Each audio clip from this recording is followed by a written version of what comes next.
An balma lamɛnnikɛlaw aw salamu alaikum aw tulo bɛ radio Bamako 24 de kan na ka bɔ Mali kɔnɔ na minnu bɛ kan lamɛn jamana fan o fan jamana kɔnɔ ni jamana kɔ kan k'aw bɛɛ lajɛlen foni k'aw koɲuman dɔn aw sɔgɔlen b'aw ka radio Mandi la Bamako 24 min bɛ n'a bɛ kunnafoni latɛmɛ aw bɛɛ lajɛlen tɔgɔ la diɲɛ ma don o don a balimakɛ n'aw denkɛ Abdulaye Kulibali fɛ k'a sɔrɔ ɲɛmaaba n'i y'a sɔrɔ u bɛ tali kɛ Jije Sare la ale bɛ ka baaraw bɛɛ lajɛlen jateminɛ k'aw foni k'aw koɲuman dɔn faso kɔnɔ ni faso kɔ kan. Dɔwɛrɛ taw ma k'aw sigi ni ka kunnafoni ma kɔnɔ kunnafoni ni dalilu don tiɲɛ ni ala ye siran kan kunnafoni gɛrɛgɛrɛ anw sigilen filɛ kɛnɛ kan. O de kan ka bɛn bi kunnafoni lasɔtɔ bi ntɛnɛn ye dɔ furakɛ daminɛ dɔ wɔɔrɔ don bi ntɛnɛn bɛnnen bɛ nazara san kalo 9 ye septembre kalo ye bi o tile 6 ye ka bɛn 2021 san ma farafin kalo bɛ n'i y'a sɔrɔ ye jɔrɔmɛ n'o ye jɔmɛnɛ kalo ye fɔcogo la n'a bɛ wele ko muharam kalo an balana k'a fɔ bi o tile 28 ye jate la san kalo fɔlɔ don hijira san 1443 san don dugawu de bɛ kɛ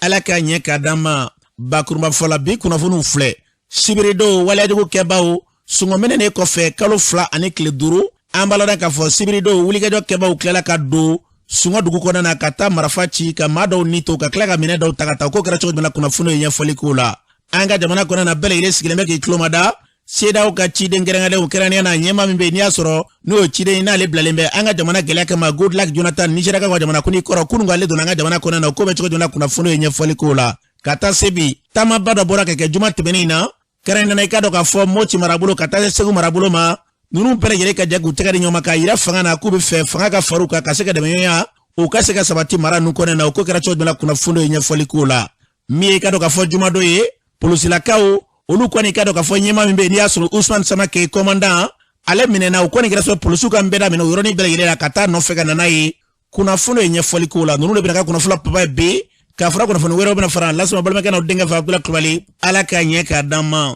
kunnafoni an b'a daminɛ k'a ladan k'a fɔ min bɛ tali kɛ CEDEAO olu minnu bɛ n'i y'a sɔrɔ n'olu sigilen bɛ i ka dɔn k'a fɔ farafinna tilebolo jamanaw ka sɔrɔ cakɛda an b'a ladan k'a fɔ u ka ciden kɛrɛnkɛrɛnlen min bɛ n'o bilalen bɛ an ka jamana gɛlɛyaw kama Goodluck Jonathan kunun ale donna an ka jamana kɔnɔ na o doni kɔnɔ na a bɛna tuya tile 3 baara don ani an ka jamana ma ɲɛmaaw bɛna ɲɔgɔn ye an balana k'a fɔ ka taa se politiki tɔnw maa ma bɛ n'i y'a sɔrɔ ne da ka don jamana in marali ko la o kulukulu n'a bɛna ɲɔgɔn ye u da bɛna se kuma caman ma kuma kulumara tɛ dɔrɛ dɛ furancɛla fanga bɛ an ka jamana kɔnɔ na baaraw bɛ se ka yakubaya cogo min na ka taa se baaraw kunjɛli ma o hakilila minnu bɛ faso denw na ka se k'o baaraw sigi sen ka kɛcogo ɲuman na k'o y'a kunba de an bɛ dugawu de kɛ a filɛ nani min kɔnɔ na yarabi ala ka kɛ bɛnɲɔgɔnya sira ye ka se ka ɲɛta ye ni ka ɲɛ sanga jamana ma n'an bɔra ye an b'a lɔn k'a fɔ bi an ka kiiri tigilamaw olu kɔni bɛ wulikajɔ la wulikajɔ caman bɛ bi ka sɔrɔ kɛ sanga ni waati bɛlen kɔnɔ na maa minɛw kɔni ni waati laban ninnu na u bɛ ka kɛ kosɛbɛ kiiri tigilamaw ka bolo kan dɔw ka fɔ la ko jamana sariya tigilamaw ko fasodenw tun y'a ɲini cogo min na k'u bɛ k'a bila o sira de kan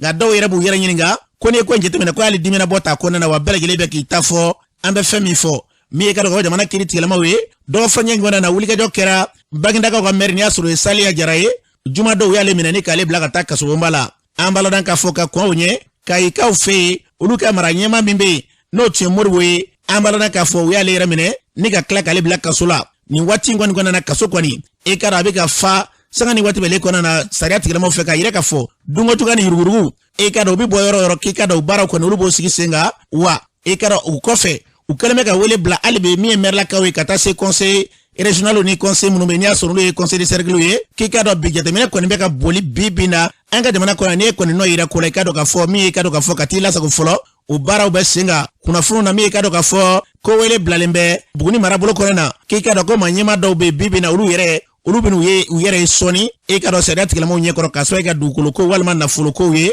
an bɛ dugawu de kɛ min da ka d'an ka jamana na n'o ye Mali marali taaliɲɛ ye ala ka an ka jamana bila o sira kan n'an bɔra ye an b'a lɔn k'a fɔ min ye sibirido ye wulikajɔ kɛbaw donna u kɛlen bɛ ka sɔngɔminɛ kalo 2 ni tile 5 k'u to la ka tila ka don yɛrɛ dugu kɔnɔna na sibirido ka taa marifa ci ka cɛnni kɛ ka maaw kɔni dɔw fa ka tila ka maaw ka bolafɛnw ta ni ka taa n'u ye yaasa ka nin pɛrɛtigɛ d'a ma an balimakɛ dɔ bɛ nin waati na ale bɛ sɔngɔ a b'an bolo nɛgɛ kan an balimakɛ bɛ min ne bɛ sɔngɔ n balimakɛ ye kunnafoni sɔrɔ ko sibirido ko wulikajɔ kɛbaw ye wulikajɔ ta ka ɲɛsin sɔngɔ ma ko fɔ maa dɔ ni tora la ka tila ka taa ni maramafɛn dɔw ye a ko kɛra cogo di sibirido u kana bɛ dugu ka mobili naani ye mugu tɛ dugu maa 2 kɔni ne tora ara ma kelen jɛngɛna o nana mobili dira dɔɔnin dɔɔnin an kɔni bɛ balafo an y'a sɔrɔ mobili dɔ na dugu sɔrɔ ka donna dugu kɔnɔna na u ye minnu gosi dugu marakaw ta u donna sow kɔnɔ u ye minɛn min kɛra y'u ta u donna fo sɔngɔ yɛrɛ dugu kɔnɔ sibiri dɔw ta la fo ka tila ka minɛn dɔw ta dugu kɔnɔ na ko kora ka telefɔniw ta telefɔniw ta ka minɛnw ta ka bajow ta maa minnu ni tora u ka wulikajɔ sɛbɛn olu ni tora cogo di y'u ye dɔrɔn misiw la ka mugu tira u ye maa 2 mun fɔ a fɛ denbaya tigiw don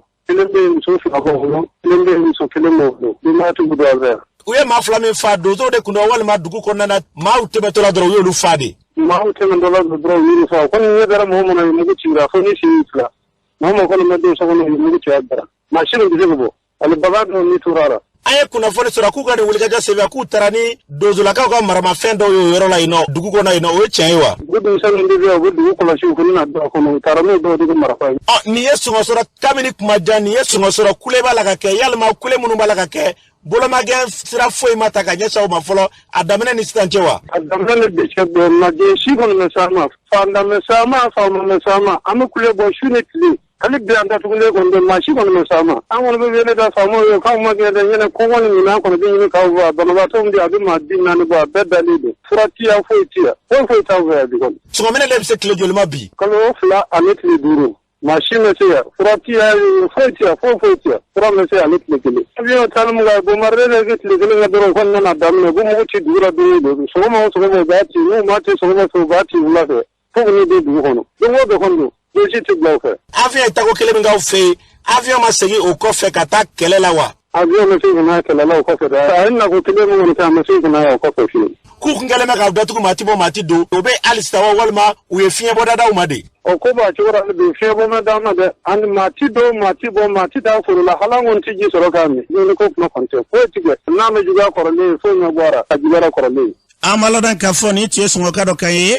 u y'a fɔ cogo min na an bɛ dugawu de kɛ yarabi ala ka se k'u kanabila sigi o sigi n'i kanabila o de ɲɔgɔnɛ foyi tɛ ala m'an tora ta maa min sigilen bɛ dugumɛnɛso da la o t'a faaminaw la yarabi ala ka kanabila ta ni ka ɲɛ su ma n'an bɔra yen an b'a ladan k'a fɔ min ye ka dɔn k'a fɔ polisilakaw olu bɔra ka n bɛɛ daminɛ juma don k'a sɔrɔ kɛ u ka maa ɲɛma min bɛ yen n'i y'a sɔrɔ o ye ɲɛma ye n'i y'a sɔrɔ o bɛ wele ko samake o kɔni wulikajɔ sen fɛ a kɛra gɛlɛyaba ye o y'a sɔrɔ a taara komini 3 o kiiri tigilamaw ɲɛ kɔrɔ olu ye sɛgɛsɛgɛliw ta sɛgɛsɛgɛliw kɔfɛ u y'a minɛ k'a fɔ ko u b'a to u bolokɔrɔ a yɛrɛ jɛnɛna a n'a ka chauffeur kunna a y'a ka marifa bɔ o kɔfɛ a n'a ka bureau clé k'olu bɛɛ lajɛlen bɔ k'olu di a ka chauffeur kɛ ma k'o ka segin n'o ye u taara n'a ye Katububa la sangani kɔnɔ an b'a ladan k'a fɔ kunnafoniw carila o yɔrɔnin bɛɛ lajɛlen la u wulila k'u jɔ polisiw taara ɲɔgɔn sɔrɔ GMS la ni k'u kunda Katububa kan o kɔni kɛra u bɛ marifa ci sanfɛ cogo min na u bɛ taa ci fo ka taa o yɔrɔnin bɛɛ la ka taa bɔ a bɔra ka d'u ma u seginna n'a ye sɔni u ka se kɛnɛ kan polisiw ye n bɛɛ daminɛ cogo jumɛn de la an ka polisilakaw yɛrɛ u wuli yɔrɔ la an ka lajɛ ye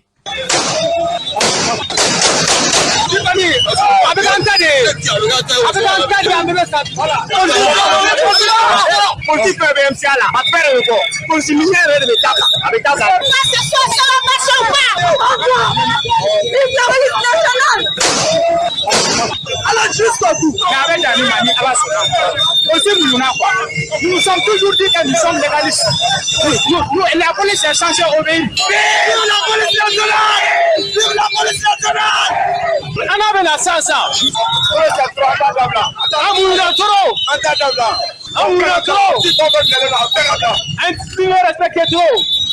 an b'a ladan k'a fɔ nin tun ye polisilakaw ye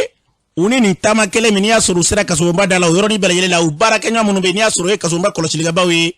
a ma kɛ gɛlɛya u ni ɲɔgɔn cɛ a kun ye commandant min ko ye commandant in bɔra Samake k'a d'u ma u n'a segira an b'a ladan k'a fɔ o kɔfɛ kumaw cayara kosɛbɛ Kasububa kɔlɔsilikɛbaw yɛrɛ tilala ka na ɲɔgɔn faamuya ka lajɛrɛ dɔw kɛ kokura waleya min kɛra ka ɲɛ suma u bɛ mun fɔ a la o kumatigi tun ye maa min ye Lieutenant Dawuda Konate don an ka lamɛn ne tɔgɔ Lieutenant Dawuda Konate ka lɛsɛni kɛ ka taa événement min kɛra Mali Kasububa da la juma don juma seli kɔfɛ donc ka a kunnafoni yɛrɛ di maliyɛnw ma o y'anw sigibani prison ka taabolo ye anw bɛ baara la faso de donc n'an bɛ fɛn o fɛn kɛ a ka kan an ka fasodenw la b'a kalama o la an tɛ acte foyi posé n'an ma fasodenw la b'a kalama donc o hukumu kɔnɔna la an balima dɔ bɛ yen an yɛrɛ ka finitigilaka dɔ don bon ala y'a kɛ ale interpellé la famaw fɛ a ka interpellation kɔnɔna la il a été placé sous mandat et conduit à la maison centrale d'arrêt. Donc, au kɔnɔna a nana prison centrale la naturellement a ka enregistrement n'a ka fɛn bɛɛ kɛra donc quelques heures après famaw ye wele kɛ ko k'a labɔ Kasububa kɔnɔ ka taa n'a ye yɔrɔ wɛrɛ donc o taara n'a ye yɔrɔ min na o tɛ anw sigibani prison kɔni ka sira ye parce que anw ka baara dan ye Kasububa kɔnɔna ye mais fɛn min y'a kɔfɛ ko ye an t'a ɲini k'a dɔn ko kɛra cogo min donc o laɲini kɔnɔna quelques heures après an y'a an balima finitigilaka wɛrɛw nana ka na kasobon da envahi ka na marifati kɛ ka kuma caman caman fɔ mais finitigilaka ka formation psychologique fɔlɔ min bɛ fila ça c'est garder le sang-froid donc an kɔni continuera an ka baara la naturellement k'an ka disposition ta à l'intérieur an ka min kɛ an y'o kɛ an ka suivant de prison baara kɔnɔna donc mouvement kɔni continuera kasobon da la o kɔfɛ an nana ye bololɔw sanfɛ k'a fɔ ko o finitigilaka minnu nana marifati kɛ ko o de la a tigi la bɔra ka d'u ma an b'a fɔ ko o tɛ tiɲɛ o ni tiɲɛ cɛ ka jan mɔgɔ bɛ dɔn kaso la ni procédure de ye sariya kɔnɔna la i bɛ bɔ kaso la ni procédure de ye o sariya kelen kɔnɔna la marifaci tɛ mɔgɔ la bɔ kaso la an y'a ye marifaci ye kasodenw labɔ yɔrɔ o yɔrɔ siriban sara yen de o taamara siriban su de kan ka kasodenw labɔ bon o y'an kalikan ye an kalikan na an bɛ jamana kɔnɔna la ka na ka jamanadenw lakana k'u bolofɛnw lakana ni kasobon nawu ye donc o mission an y'o serment min prêté an t'o serment esprit violé diɲɛ mɔgɔ si ye mais a ka d'an ye an ka baara kɛ bonya kɔnɔ an ka baara kɛ ɲɔgɔn bonya kɔnɔna la moi je pense que jamana ka hɛrɛ bɔ de la finitigila bɛ ba kelen fa kelen hakilina kelen de b'an bɛɛ la an bɛɛ bɛ don drapeau kɔrɔ ni hakilina kelen de donc événement kɔnɔna la kuma caman fɔra ko caman kɛra mais finitigilaka ye min don n'a bilara a ma bila kasobon na kasobon m'a bila a bilala yɔrɔ min na certes olu de bɛ se k'a ɲɛfɔ bon maintenant an y'a bila ni hakilina de ye mais maliyɛnw k'a dɔn ɲɛmɔgɔ k'a dɔn k'a fɔ ko marifati ma labɔ kaso la bagabaga ma labɔ kaso la intimidation ma labɔ kaso la faama minnu nana ye olu faamaw de o décision kelen contradiction ko an k'a bila ka taa yɔrɔ wɛrɛ a bilala yen dɛ donc peut-être que olu de bɛ se ka explication d'a la an y'a bila kun min na jamana in bɛ yɔrɔ min na bi nin ye maloyala ko de ye Mali ma nin ye maloyala ko de ye finitigilakaw ma diɲɛ bɛ ɲɛ jɔlen bɛ Mali la force étrangère caman de bɛ Mali la bi ka na Mali force appuyer pour faire face à l'ennemi commun donc n'a fɔra k'anw yɛrɛ ni ɲɔgɔn cɛ marifa min kan ka taa ci jugu la n'o de bɛna ci dugu kɔnɔ an kan ka population min sécuriser n'anw yɛrɛ ka acte de bɛ o population terroriser finitigila ka baara ye fɛn saba de fara ɲɔgɔn kan hakili dusu ani fanga mais hakili de bɛ nin bɛɛ commander mais ni nin tɔw fila ye hakili commander dɔrɔn min bɛɛ b'a kɔnɔ o tɛ kɛ ɲuman ye donc surveillant de prison ye hakili de kɛ k'a tɔ fila commander o de y'an kisi juma don ma sinon Mali tarata wulen de cayara mais juma wulen kun fana kun bɛ caya. an b'a dɔn k'a fɔ ni tun ye lieutenant Dawuda Konate kan ye ko an ka jamana kɔnɔ na ko an k'a lajɛ ko n'a fɔra diɲɛmaa bɛɛ bɛ k'an dɛmɛ kisɛ min kan ka taa ci jugu la o kisɛ de bɛna ci Bamakɔ bɔlɔnbɔlɔn kɔnɔna na o ye dabalibanko de ye nka min bɛ n'i y'a sɔrɔ polisilakaw fana ka kuma y'o ye ko nin waleya min bɛ yen ko a kɛlen bɛ de jala fan dɔ bɛ ɲini ka na kunna ye ka jala fan dɔ tɛmɛ olu tɛna jɛn n'o ye n'a fɔra k'a fɔ gɛlɛya kɛra ɲininkaliw la maa minnu kan ka nin kaso kɛ n'a sɔrɔ u tun y'a daminɛ ka minɛni ta ka ɲɛsin maa wɛrɛw ma min t'olu ye k'i k'a dɔn k'olu tun bɛ jɛn ni a ko ye ko nka k'a komini kana kɛ banakɔtaa ka fɛgɛ yɔrɔ min na a bɛ kari de n'o tɛ n'i ye jateminɛ nin wulikɛjɔ in na ko maa minnu ko a ye bɔ a ka taa olu de tun bɛ faso ka baara la olu tigiw ye ministre ye bi olu bɛ kumaba fɔlɔ jamana kɔnɔ ka tila kana gɛlɛya ta ka ɲɛsin olu ma k'olu tɛna jɛn n'o ye o y'a kunba de ye olu ka wulikɛjɔ k'a kun de y'o ye an bɛ fɛn min fara nin bɛɛ yɛlɛ kan kiiritigilamaw ye maa min don kaso la ka tila ka t'o bɔ k'a sɔrɔ kiiritigilamaw ka yamaruya tɛ o ye sariya sɔsɔ da kelen ye nka fɛn min bɛ fɔ dɔ ka fɔ ɲɛ ye dɔ ka fɔ cɛlakaw bɛɛ lajɛlen ye jamana in kɔnɔ na sariya a ka bila baara min bɛ yen n'i y'a sɔrɔ sariya n'a sira jɛra ka se ka sariya minɛ ka sariya bila siratigɛ jɛlen yɛrɛ yɛrɛ kan an ka jamana kɔnɔ na basigi e ka dɔn o bɛ sabati ala k'an ka jamana kɔlɔsima n'o tɛ an bɛ bolo min ka bi nin basigibaliya kɔni ala ka kisi a bɛ se k'a fɔ ko nin ko in ni fuma sira dana k'a bɛ kɛ i ka dɔn k'a fɔ gɛlɛya marifatigiw yɛrɛ dama ka wulikɛjɔ ka bɛɛ daminɛ karisa t'i ta karisa bɛ taa o ye gɛlɛyaba ala ka hakili ɲuman d'a ma n'an bɔra yen an b'a la k'a fɔ hukumu kelen kɔnɔ na M5 RFP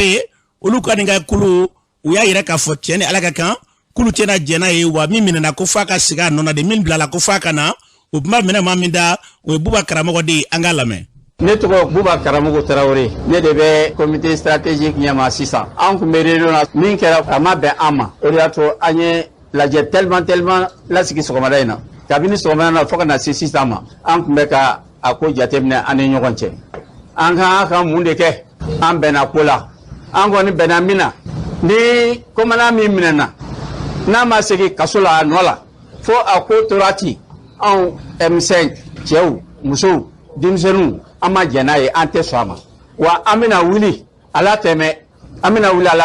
an kan ka min kɛ an bɛn'o kɛ a ma diya an ye bi a ma diya an ye sini o kama an b'a fɔ denmisɛnnin bɛɛ ye jeunesse M5 musow M5 cɛw M5 coordination Bamakɔ yan yɔrɔ tɔw la bɛɛ ka wuli bɛɛ ka jateminɛ kɛ an b'a sigi ka filɛli kɛ yanni waati cɛ n'a ko ma ɲɛnabɔ n'a ma ɲɛnabɔ kumana M5 bɛ wuli a deli kɔrɔ la an bɛ deli ka min kɛ an b'o kɛ. an b'a la k'a fɔ nin tun ye Buba Karamɔgɔ Tarawele ye u y'a fɔ cogo min na wulikajɔ min b'u fɛ sen na dɔ yɛrɛ tɛ dɛ olu yɛrɛ fɛ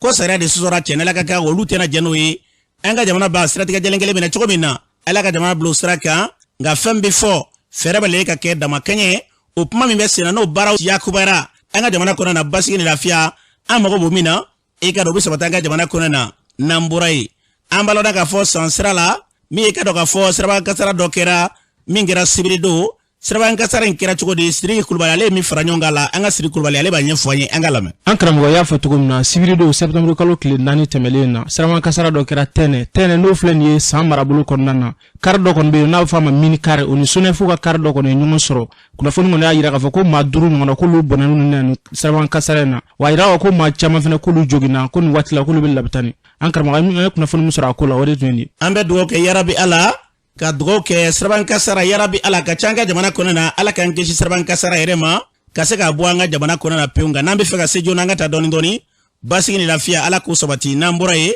an b'a lɔn k'a fɔ bi maliden minnu bɛ n'i y'a sɔrɔ olu bɛ jamana kɔkan na kɛrɛnkɛrɛnnenya angolakaw fɛ o maa dɔw olu donna ka na k'a bɛ taa maa 100 ni kɔ la nka kun fɔlɔ nana fɔlɔ olu nani kunbɛli la fasole dɔ bɛ n'i y'a sɔrɔ ale yɛrɛ tun bɛ Angola u nana kɔfɛ ale bɛ sera di kunnafonilaw ɲɛkɔrɔ an ka lamɛn ne santan ani kelen de kɛ donc vraiment ko kun gɛlɛyara an bolo donc an ka président fila ale de ko ɲɛfɔ an ye an kɔni bɛ aw fo aw ka cɛ ɲuman la bara ɲuman la aw ye anw dɛmɛ cogo min na nin an jugu tɔw fana bɛ yen an b'a fɛ aw ka an dɛmɛ cogo min na olu fana bɛ se ka na cogo min na an b'o ɲini aw fɛ wallahi a diyara an ye ni a kun tɛ a mɔgɔ caman kɔni bɛ wallahi san caman b'a kɛ an bɛ se sɔrɔ ka na yan nɔ an b'a lɔn k'a fɔ ni tiɲɛ maa minnu bɛ n'i y'a sɔrɔ olu kɔni nana ni jamana ɲɛmɔgɔ wuli ka jɔ ka se ka na n'u ye ministre tun bɛ kɛnɛ kan Almud Ilyen ale tun bɛ kɛnɛ kan a yɛrɛ kuma min fɔ ministre ye min fɔ o filɛ mɔgɔw min tun bɛ Angola a bɛ kalo damadɔ bɔ an ye Angola jamana mɔgɔw ye contact ta an ka ambassade fɛ dɔw tun bɛ kaso la ye dɔw tun bɛ bolo la ye dɔw tun se t'u ye ka na mɔgɔ 60 ani mɔgɔ 3 o de tun kan ka na mais mɔgɔ 50 dɔrɔn de nana parce que mɔgɔ 17 ko coronavirus banakisɛ yɛra olu la donc an ye olu to yen n'o kɛnɛra an bɛ tila k'u ka billet san mɔgɔ 50 min nana bi a ɲɛ b'a la denmisɛnninw b'a la musow b'a la a bɛ digi mɔgɔ wɛrɛ la pour que k'u lajɛ an b'o ta an bɛ taa n'o ye maison de migrants la o ye an yɛrɛ ka ministère ka so dɔ ye bon siyɔrɔ bɛ yen dilanyɔrɔ bɛ yen dumuni bɛ yen fɛn bɛɛ bɛ yen u bɛ tile 2 kɛ yen après n'u b'a fɛ ka t'u ka dugu la an bɛ transport d'u ma u bɛ taa après minnu b'a fɛ ka na u bɛ segin ka na an bɛ projet dilan ka d'u ma pour que u ka se ka baara kɛ yan. komi jama ka ca an ye mɔgɔ 129 an y'o de recenser ambassade la komi jama ka ca donc an ka tila 2 ye tila kelen de nalen de donc a tɛ tila kelen kɔ o bɛ kɔfɛ donc an kɔni an b'a jigiya gouvernement bɛna ko bɛɛ kɛ k'olu na fɛnɛ an b'a lɔn k'a fɔ ni tun ye ministre kan ye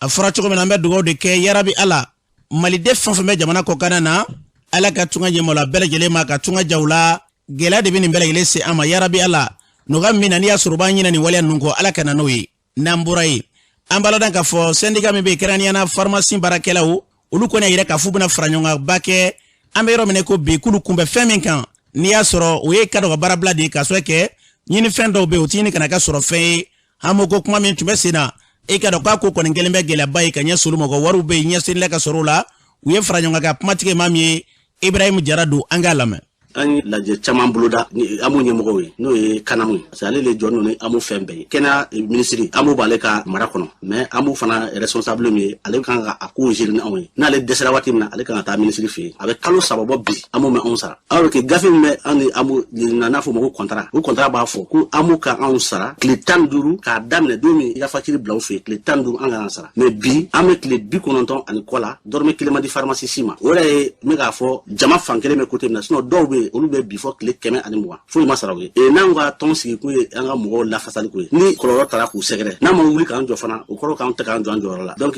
comme pharmacie fana ye fɛn min ye kɛnɛya yɔrɔ don jagokɛ yɔrɔ ye parce que sanni feere de bɛ k'a kɔnɔ an fana bɛ sanni kɛ yɔrɔ min na olu tɛ amu dɔn parce que fura tɛ dilan Mali la olu fana bɛ fura ta ka bɔ jamana wɛrɛ la ka na donc u b'a ta yɔrɔ min na fana waati dɔ bɛ olu n'olu ɲɔgɔn cɛ n'o sera n'olu fana m'o sara olu fana b'olu ka approvisionnement jɔ an fana ta o kelen an ta bɛ daminɛ dɔ fura kelen ka taa fɔ tile 30 o y'a cayalen i ye fura min ta ni n'o sara kɔnɔ olu fana bɛ fura jili jɔ i ma bon fura jili mana jɔ sisan an ka laɲini ye min ye n'o ye ka amu ka assurer n'o ye k'olu ka fura bɛɛ se ka sɔrɔ an ka pharmacie kɔnɔ n'a ma se ka fura fana sɔrɔ ka bila an ka pharmacie kɔnɔ olu ka laɲini fana tɛ se ka sabati donc n'o fana kɛra o kɔrɔ an fana ma jɔ an jɔyɔrɔ la donc jamana ko la ni bɛɛ b'a fɛ k'i jɔ i jɔyɔrɔ la bɛɛ k'i ka baara kɛ donc amu mɔgɔw b'a fɔ an ɲɛna waati o waati ko wari ko t'olu la wari ko t'olu la donc comme olu kan ka an ka wari sara ni an ye facture bila tile 15 donc n'u dɛsɛra k'o kɛ a bɛ san 10 bɔ waati bɛɛ amu pharmaciens de ka wari de bɛ kɛ amu marché ka sɔrɔ wari bila n'u bolo u ka fɔcogo la an ko ni wari b'u bolo sisan sigi ka kumaw kɛla bon o jɛkulu ye sigi kuma ma domoni biche problème fo ma dégager amana ta domodo ko akona ko formation ga waro be retard la udum ba fo ko ako war ko tolla ni ani négocier ke ani sigla ka kuma nama be fola anta e pharmacie yo che me mo waro ka fene ba nga pharmacie la mo waro be baraka donc bi ma nonche am sozolu buluda ani wati min dino sira am sozolu buluda donc na ya war tra kono ana baraka nyon na ma war tra kono am anda adabla da am bara sozolu foro yani waro ngasa ambalo dan ka foni che Ibrahim Jarakaye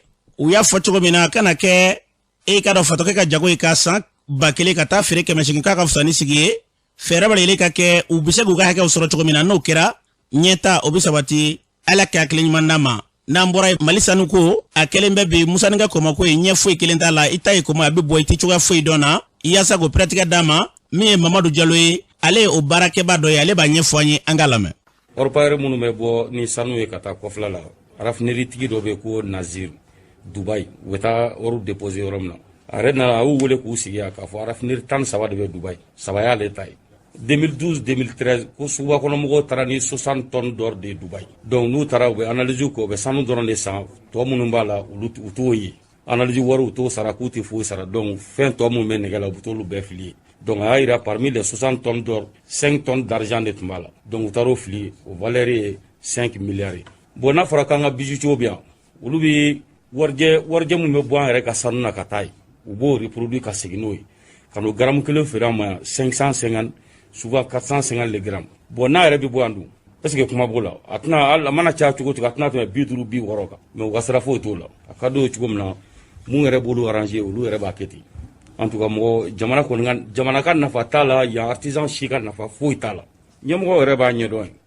sanu nawe sanu manga bo mali dafe ka sara ma rafine et puis sanu be ta folo de kata rafine Suisse al nu borani 20 tonnes d'or de ya o te jate brité te jate abtara fini folo de kasoro ka mali son la ou ba kala mo c'est pas l'appel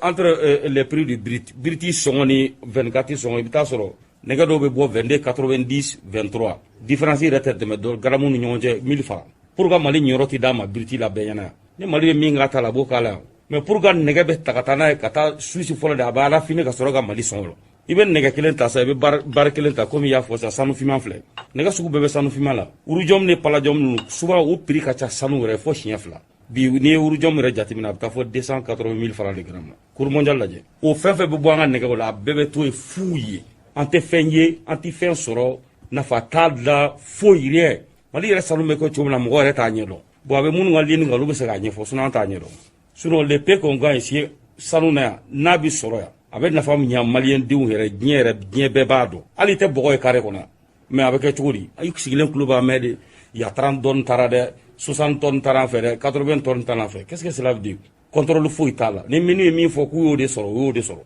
mo re di te mi ma mini re kono ka foko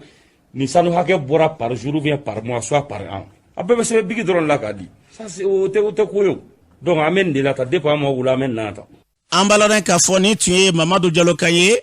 afara chogomina ni ba fezera chogomina mo baba moti ala ka klin mandama note shuni kle bebe kle de ka fukanga jamana nyemawo wa na tabalele kona na ni oluye mabbe anga jabaranuna ninkera ambeka ni mboloda wani ala sona mabara wesra fe e ka rotega be klaka fuyo no fe ambe dugo ke ala ka klin mandama note jamana imbela makoni etita fanshi kele walma eti foi kele ndakibse ka fuka alhamdulillah ula ala ka nga jamana kolosuba na mburaye dogo franje nkona na miye jade wala tigela mawu anya fwa choko mena ubala katoka mawu wele wale maka ka mawu ki baga ukofe ka klaka ti non fe wanu wele sika fo itala ambala na ka fo nyono marabulo kona na uye gardien do no yi samake ka wele ka nega juru sira fe e kwen ngera so ye ka gela ere do yoro la fo ka ta ke be ayre tadaba ka choko mena alabana bara ngwani ka do ka seka nyini tali kwani ubini ka fusaya mani sigli bara ngera choko mena uba wele choko mena angalame. Salam alaikum, sécurité Samaki. Arjeli Gori. Gori Basti. Est-ce qu'il y a un numéro là? Ah, il y a un numéro là. Gardien ta sinon nous n'ayons là. Ah. Il y a un numéro là. Il y a qu'un. Parce que era journée. Net au corridor bari. Net checking nga kuma do de da. Ah, kuma dme. Ntifiya ka be mo shi gasila. Parce que ala ya fa kitabu kono ko innamal mu'minina ikhwatu ya ibadallah. Ila me gere pakele bakele. Saklaka fo lakum dinukum waliya din adama de ka dine ni ka bara don tanga janto de la bole to ko isa bari an yaw ka flawre jadi su nunu be ko ko ne ere sino nunu ka gardien antife ka toro sima an tɛ se k'i ɲininka i ka tiɲɛ fɔ a ɲɛna a banna. E yɛrɛ jɔn e bɔ? Ne tɔgɔ ko Isa Bari, ne y'aw ka fulaw de ye jihadistes minnu b'aw ka kungo kɔnɔ. Aw ka jihadistes minnu b'aw ka kungo kɔnɔ.